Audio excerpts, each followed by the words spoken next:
So Gujarat views எல்லாருக்கும் வணக்கம். So நான் உங்கள் நிஷாந்த் அண்ட் ரொம்ப நாள் கழிச்சு பார்த்தீங்கன்னா ஒரு மூவி ரிவ்யூ அண்ட் இந்த மூவி பற்றி பேசணும் அப்படின்னா அதாவது பார்த்தீங்கன்னா ட்ரெய்லர் பார்க்கும்போதே பயங்கர ஹைப் ஆகிட்டேன். ஏன் அப்படின்னா இது வந்து இயக்குனர் ராமோட படம். ஸோ ராம் சரோட எல்லா படங்களும் பார்த்தீங்கன்னா வந்து பயங்கர ஒரு ஸ்டோரி வந்து பயங்கர இம்பாக்ட் பண்ணும். அந்த மாதிரி ஒரு கதைக்களம் இருக்கும். இந்த படத்தோட ட்ரெய்லர் பார்க்கும்போது பார்த்தீங்கன்னா சரி இது பயங்கர காமெடியான படம் அப்படின்றது ட்ரெய்லர் பார்க்கும்போது தெரிஞ்சிச்சு. அண்ட் மெயினாக வந்து என்னன்னு பார்த்தீங்கன்னா மிர்ச்சி சிவாவும் ராம் சாரும் இணையும் போது அந்த காம்பினேஷனோட அனௌன்ஸ்மெண்ட் வரும்போதே பார்த்தீங்கன்னா பயங்கர ஹைப் ஆயிடுச்சு. ஏன் அப்படின்னா மிர்ச்சி சிவா சார் வந்து அவருக்குன்னு ஒரு தனி ஸ்டைல் ஆஃப் ஒரு காமெடி இருக்கு. அது ஒரு ரொம்ப நல்லா ஜோவியில கொண்டு போகிற ஆள். ராம் சார் வந்து கொஞ்சம் சீரியஸாக படம் எடுக்கக்கூடியது. ஸோ இவங்க ரெண்டு பேரும் சேரும்போது இது எப்படி இருக்க போகுது அப்படின்ற மாதிரி தான் வந்து பயங்கர எக்ஸ்பெக்டேஷன் இருந்துச்சு. ஸோ அந்த எக்ஸ்பெக்டேஷன் வந்து பார்த்தீங்கன்னா 100% ஃபுல்ஃபில் பண்ணியிருக்காங்க. ஸோ பறந்து போட ரிவ்யூ தான் இப்போ நம்ம பார்க்க போகிறோம். அண்ட் இந்த படத்தில் பார்த்தீங்கன்னா மிர்ச்சி சிவா, அப்புறம் மலையாளத்துலேருந்து கிரேஸ் ஆண்டனி அவங்களோட டெபியூ ஃபிலிம், அதுக்கப்புறம் Aju Varghese one of the most seasoned actor of Malayalam cinema அவரோட டெபியூ, அதுக்கப்புறம் பார்த்தீங்கன்னா மிதுல் அப்படின்னு சொல்லி ஒரு சைல்டு ஆர்டிஸ்ட் நடிச்சிருக்காரு, அதுக்கப்புறம் அஞ்சலியோட கேமியோ, அதுக்கப்புறம் பார்த்தீங்கன்னா வந்து விஜய் யேசுதாஸ், அதுக்கப்புறம் நிறைய புது முகங்கள்லாம் நிறைய பேர் நடிச்சிருக்காங்க. ஸோ இந்த படம் வந்து பார்த்தீங்கன்னா ரொம்ப ஒரு சிம்பிளான ஸ்டோரி லைன். அதாவது என்னன்னா ராம் சார் கிட்ட ரொம்ப பிடிச்சது என்ன அப்படின்னு பார்த்தீங்கன்னா ஒரு சிம்பிளான ஸ்டோரி லைன்லேயே பார்த்தீங்கன்னா நிறைய கான்ஃப்ளிக்ஸ் இருக்கு. அதே மாதிரி அந்த கான்ஃப்ளிக் பின்னாடி நிறைய ஒரு இம்பாக்ட் கிரியேட் பண்ணக்கூடிய ஒரு விஷயம் இருக்கு அப்படின்றது தான் இந்த படம் மூலியமா நமக்கு தெரிய வருது. ஸோ படத்துல ஸ்டோரி லைன் என்ன அப்படின்னு பார்த்தீங்கன்னா ஒரு பையன் வந்து பார்த்தீங்கன்னா சிட்டியில் வளர்கிற பையன், ஒரு ஜென்சி கிட்டு. அண்ட் அவருக்கு வந்து பார்த்தீங்கன்னா ஜென்சி கிட்டுக்கு வந்து என்னன்னா கொஞ்சம் நிறைய வீட்டில் கொஞ்சம் அடைச்சி இருக்கிறது, அவங்க அப்பா அம்மா வேலைக்கு போகிறது அப்படின்ற மாதிரி நிறைய விஷயங்கள் இருக்கனால அவருக்கு வந்து ரொம்ப ஃப்ரஸ்ட்ரேட் ஆகிட்டு ஒரு நாள் வெளியில் போகணும் அப்படின்னு சொல்லி அவங்க அப்பா கூட போகிறாங்க ஒரு ரோட் ட்ரிப் மாதிரி. ஸோ அதுக்கப்புறம் என்ன நடந்துச்சு, அவங்க யாரெல்லாம் அந்த பயணத்தில் சந்திக்கிறாங்க, ஸோ இது எங்கே போய் முடியுது அப்படின்றது தான் வந்து இந்த படத்தோட கதை. ஸோ இது வந்து பார்த்தீங்கன்னா சொல்லும் போது ரொம்ப ஈஸியாக இருந்துக்கு. பட் ஆனால் இதில் காமிச்சிருக்க நிறைய விஷயங்கள், நிறைய கேரக்டர்ஸ் ஒன்னொன்னும் பார்த்தீங்கன்னா வந்து சூப்பராக இருக்குது. அதாவது இந்த காலத்து ப்ரெசென்ட் ஜென்ரேஷனில் பார்த்தீங்கன்னா இந்த படத்தை நீங்கள் பார்க்கும்போது நம்ம வீட்டில் நடக்கிற ஒரு கதை மாதிரிலாம் இருக்குது, நம்ம பக்கத்து வீட்டில் நடக்கிற மாதிரிலாம் இருக்குது அப்படின்ற மாதிரி தான் இருக்கும். ஸோ அப்படிப்பட்ட ஒரு ரொம்ப யதார்த்தமான சில கேரக்டரைசேஷன், யதார்த்தமான சில டைலாக்ஸ்லாம் பார்த்தீங்கன்னா பயங்கர சூப்பராக இருந்துச்சு. ஸோ படத்தில் ஸ்டோரி அண்ட் ஸ்க்ரீன் பிளே பொறுத்த வரைக்கும் பார்த்தீங்கன்னா ஒரு 5 out of 5 கொடுத்துடலாம். ஏன் அப்படின்னா ஒரு சிம்பிளான ஒரு ஸ்டோரி, அதாவது இந்த ஜென்ரேஷனில் இருக்கிற பசங்க வந்து என்ன பேசிக்கிறாங்க, இல்லை அவங்களோட மைண்ட் செட் எப்படி இருக்குன்றது அப்படி ஒரு விஷயம். இன்னொன்று வந்து பார்த்தீங்கன்னா அப்பா அம்மா வந்து பசங்களை ரைஸ் பண்ணுறதுக்கு எவ்வளோ கஷ்டப்படுறாங்க அப்படின்ற இன்னொரு விஷயம். ஸோ இது எல்லாத்தையும் தாண்டி மூணாவது ஆங்கிளாக பார்த்தீங்கன்னா இந்த பசங்களும் அம்மா அப்பாவும் எந்த இடத்துல வந்து அவங்களோட எண்ணங்கள் வந்து ஒத்து போகுது, எந்த இடத்துல வந்து எண்ணங்கள் ஒத்து போகலை அப்படின்றதும் வந்து பியூட்டிஃபுல்லாக காமிச்சிருக்காங்க. ஸோ ஒரு 3 பெர்ஸ்பெக்டிவ்ல இந்த படத்தை நீங்கள் வந்து பயங்கரமாக பார்க்கலாம். ஸோ ஸ்டோரி அண்ட் ஸ்க்ரீன் பிளேக்கு என்னோட சைட்லேருந்து ஒரு 5 out of 5 அப்படின்னே சொல்லலாம் முடியும். அண்ட் அடுத்ததாக பார்த்தீங்கன்னா ஆக்டிங். ஸோ ஆக்டிங் பர்ஃபார்மன்ஸ் அப்படின்னு நம்ம எப்போவுமே நம்ம வந்து குறிப்பிட்டு பேசுவோம். ஸோ மிர்ச்சி சிவா அண்ட் மிர்ச்சி சிவாவுக்கு பார்த்தீங்கன்னா நான் வந்து அகில உலக சூப்பர் ஸ்டாரோட பெரிய ஃபேன். ஆக்சுவலி தமிழ் படத்துலேருந்து எல்லா படங்களும் வந்து பார்த்தீங்கன்னா அவருக்குன்னு ஒரு தனி ஸ்டைல், அவருக்குன்னு தனி பாடி லாங்குவேஜ், ஒரு ஸ்லாங்காக இருக்கட்டும், ஒரு பஞ்சாக இருக்கட்டும், பார்த்தீங்கன்னா அவருக்குன்னு தனியான ஒரு ஐடென்டிட்டி கிரியேட் பண்ணிட்டு போயிடுவார்.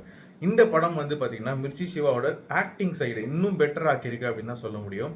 அந்த பர்ஃபார்மன்ஸில் வந்து அவரோட ஒரு ஸ்டைலை வந்து எப்படி மோல்ட் பண்ணும் அப்படின்றது ராம் சார் அழகாக பண்ணியிருக்காரு.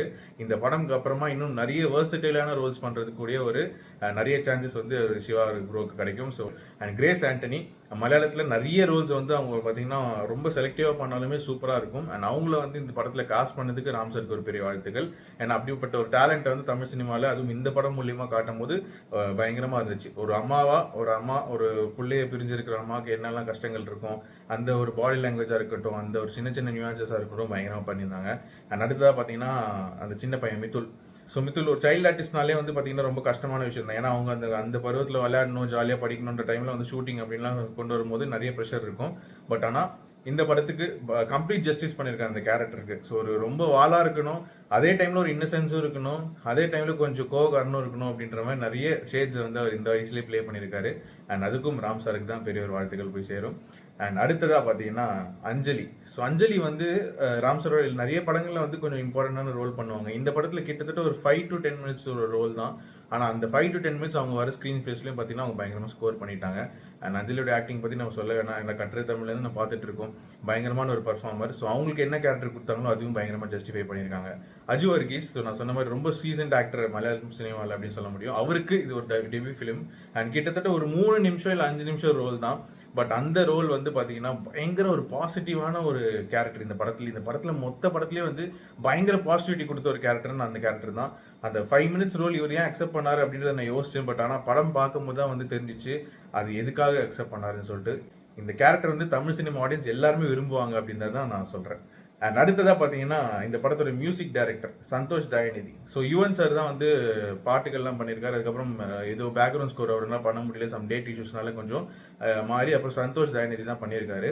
ரொம்பவே சூப்பராக பண்ணியிருக்காரு அப்படின்னு சொல்ல முடியாது. அதாவது சின்ன சின்ன சீன்ஸ்க்கு பார்த்தீங்கன்னா வந்து அதுக்கு ஒரு பாட்டு, அந்த சீனில் என்ன பேஸ் பண்ணுதோ, ஒரு குழந்தைங்க பெர்ஸ்பெக்டிவ்ல மைண்டில் எப்படி ஓடும் அப்படின்ற மாதிரி படத்தை வந்து கொஞ்சம் எங்கேஜிங்காக கொண்டு போனதே பார்த்தீங்கன்னா சின்ன சின்ன சின்ன பாட்டு பிட் அண்ட் பீசஸில் வர பாட்டுகள் தான் வந்து பார்த்தீங்கன்னா பயங்கரம் எங்கேஜிங்காக கொண்டு போயிட்டு இருக்கு. ஸோ சந்தோஷ் தயாநிதிக்கு இது ஒரு பெரிய ஒரு டெபியூ. அண்ட் அதுவும் ராம் சார் டைரக்ட் பண்ணுற ஒரு படத்தில் சந்தோஷ் தயாநிதி வந்து பண்ணுறது அவருக்கு ஒரு பெரிய விஷயம். அண்ட் அவருக்கும் ஒரு பெரிய வாழ்த்துக்கள். நெக்ஸ்ட் பார்த்தீங்கன்னா விஷுவல்ஸ். ஸோ டிஓபி அவருக்கும் பார்த்தீங்கன்னா பயங்கரமான கிரெடிட் போய் சேரும். ஏன்னா ராம் சாரோட படங்களில் விஷுவல்ஸ் வந்து எப்போவுமே வந்து தனியாக ஒரு லாங்குவேஜ் பேசும். ஸோ விஷுவல் லாங்குவேஜ் ரொம்ப ரொம்ப முக்கியம் அவரோட படத்தில். அதுவும் பார்த்தீங்கன்னா இந்த படத்தில் சரி, முன்னாடி தங்க மீன்களாக இருக்கட்டும், இல்லைனா பேரன்பா இருக்கட்டும், அந்த மலை, அதுக்கப்புறம் இயற்கை, அந்த காலையில் அந்த மிஸ்ட்டு எல்லாமே வந்து பயங்கரமாக கேப்சர் பண்ணியிருப்பாங்க. ஸோ இந்த படத்துலையும் பார்த்தீங்கன்னா நிறைய சீனிக்கான வியூஸ்லாம் நமக்கு இருக்குது. ஸோ விஷுவலாகவும் பார்த்தீங்கன்னா இந்த படம் வந்து நிறைய இடத்துல வந்து நேச்சுரல் லைட்டிங் வச்சு பயங்கரமாக பண்ணியிருக்காங்க. ஸோ அதெல்லாத்தையும் தாண்டி நெக்ஸ்ட்டு இயக்குனர் ராம். ஸோ ராம் சார் என்னன்னா தமிழ் சினிமாவில் இப்படிப்பட்ட சில இயக்குனர்ஸ் வந்து எப்போவுமே இருக்கணும் அப்படின்றது தமிழ் சினிமாவோட கட்டாயம். ஏன்னா நம்ம என்னதான் வந்து கமர்ஷியல் சினிமா நிறைய பார்த்தாலும் கொஞ்சம் மீனிங்ஃபுல்லாக கொஞ்சம் இம்பாக்ட் பண்ணுற மாதிரி சில படங்கள் வந்து சில டேரக்டர்ஸ் மட்டும்தான் கொடுக்க முடியும். ராம் சாராக இருக்கட்டும், பாலா சாராக இருக்கட்டும், பா ரஞ்சித், மாரி செல்வராஜ்ன்ற மாதிரி ஒரு பெரிய பட்டாளம் இருக்குது அதுக்கு. ஸோ இந்த இந்த கேட்டகரி ஆஃப் டேரக்டர்ஸ் வந்து பார்த்தீங்கன்னா என்றைக்குமே அழிய மாட்டாங்க. ஏன்னா அவங்களோட கலை வந்து என்றைக்குமே அழியாது, அவங்க பண்ண விஷயங்களும் என்றைக்குமே அழியாது. ஸோ இந்த படம் யாருக்காக பார்க்கலாம் அப்படின்றது ஸ்டோரி ஸ்க்ரீன் பிளேலாம் தாண்டி நான் என்ன சொல்கிறேன்னா ராம் சாருக்காக இந்த படத்தை பார்க்கலாம். ஏன்னா அவரோட டைரக்ஷனில் எந்த படமும் வந்துட்டு நமக்கு வந்துட்டு சில படங்கள் பாக்ஸ் ஆஃபீஸில் சரியாக போகாமல் வந்துருக்கலாம், பட் எந்த படமும் வந்து கெட்ட படம் அப்படின்னு சொல்லிட முடியாது. ஸோ அதனால் தரமாக இருக்குது இந்த படம். ஸோ இந்த படத்தை வந்து எல்லோரும் ஃபேமிலியாக போய் பாருங்கள், இன்னும் பயங்கர கனெக்ட் ஆகும். ஏன்னா நான் வந்து இப்போ தான் ஃபர்ஸ்ட் ஷோ பார்த்துட்டு வந்தேன். அப்போது கீழே பேசிட்டு இருந்தேன் என்னென்னா, நான் திருப்பி சண்டே வர போகிறேன் ஃபேமிலியை கூட்டிகிட்டு அப்படின்ற மாதிரி சொல்லியிருந்தாங்க. ஸோ அதுதான் இந்த படத்துக்கு கிடைச்ச வெற்றி. ஒரு ரிப்பீட்டட் ஆடியன்ஸ் கொண்டு வருது ஒரு படம் அப்படின்னா அதை விட ஒரு வெற்றி படம் எதுவுமே கிடையாது. டூரிஸ்ட் ஃபேமிலிக்கும் அதே விஷயம் தான் நடந்துச்சு. ஸோ இந்த படம் இன்னும் ஃபேமிலி ஆடியன்ஸ் சண்டே சாட்டர்டேலாம் வரும்போது இன்னும் இந்த படத்துக்கு வந்து கொஞ்சம் பயங்கரமாக ஸ்க்ரீன்ஸ் ஜாஸ்தியாகும் அண்ட் ரிவ்யூஸும் நல்ல பாசிட்டிவாக அமையும். ஸோ அதுதான் இந்த படத்தோட பெரிய ஒரு வெற்றி அப்படின்னு சொல்லலாம். ஸோ தொடர்ந்து ராம் சார் நிறைய படங்கள் பண்ணணும். ஒரு 6 படம் 5 படம் தான் பண்ணியிருக்காரு அவர். பட் ஆனால் இன்னும் நிறைய படங்கள் அவர் பண்ணணும். அண்ட் இந்த பறந்து போ வந்து ஒரு மஸ்ட் வாட்ச் அப்படின்னு சொல்ல முடியும். ஏன் தியேட்டரில் போய் ஏன் எக்ஸ்பீரியன்ஸ் பண்ணணும்னா, நான் சொன்ன மாதிரி தான் அந்த விஷுவல்ஸாக இருக்கட்டும், அவங்க அவங்க அவங்க ஜேர்னி போகும்போது நம்மளும் அந்த ஜேர்னியில் கூட்டிகிட்டு போகிறாங்க. ஸோ இது வந்து சில படங்களுக்கு தான் அமையும். எல்லா படத்துலையும் வந்து நம்ம டக்குன்னு ஒரு கேரக்டரோட கனெக்ட் ஆகிட முடியாது. பட் இந்த படத்தில் அவங்களோட விஷுவல், அந்த ஏரியா, ஜாகிரபிக்கலாக பார்த்தீங்கன்னா பயங்கர சூப்பராக இருக்குது. அந்த கேரக்டர்ஸ் பண்ணுற விஷயங்களும் வந்து நம்மள ரிஃப்ளெக்ட் பண்ணுற மாதிரி இருக்குது. ஸோ நிறைய சின்ன சின்ன விஷயங்கள்லாம் இருக்குது. ஸோ கண்டிப்பாக ஃபேமிலியோட தேட்டரில் வந்து பார்த்தீங்கன்னா இந்த படத்தை பயங்கரமாக என்ஜாய் பண்ணுவீங்க. ஸோ இந்த வீக்கெண்டில் ரிலீஸில் இது வந்து சூப்பரான ஒரு படம் அப்படின்னு சொல்லலாம். ஸோ அடுத்த மூவி ரிவ்யூவில் உங்களை சந்திக்கிறேன். அதுவரை பாய் சொல்கிறது உங்கள் விஷயம்.